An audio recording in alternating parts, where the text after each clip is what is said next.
In this video, we'll continue looking at the non-cooperation movement and we'll look at an analysis of the outcomes of the non-cooperation movement.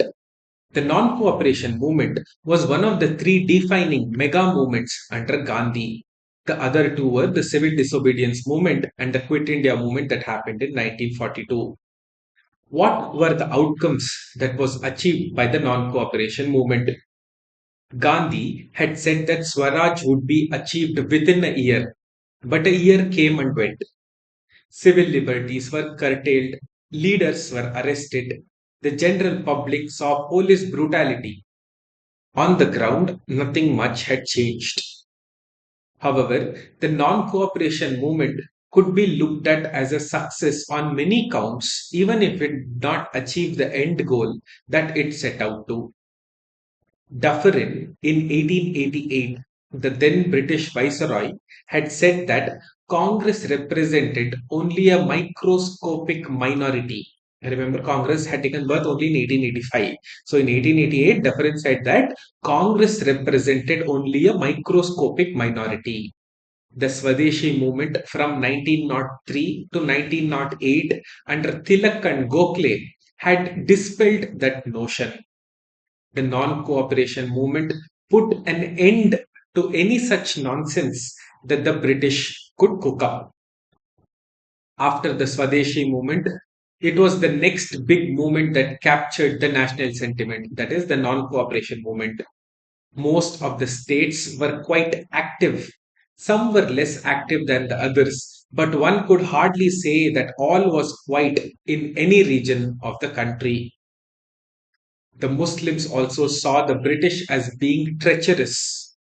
The way the Ottoman Empire was disbanded by the British deeply hurt the Ali brothers, who were the leaders of the Khilafat movement. This meant that the Muslims en masse supported the non cooperation movement against the British. It was the first time that the Muslims had supported a national movement, and this led the movement a truly mass character. The Muslim participation was largely a result of the British failing to keep their promises with respect to the Ottoman Empire and the treatment of their spiritual head, the Khalifa.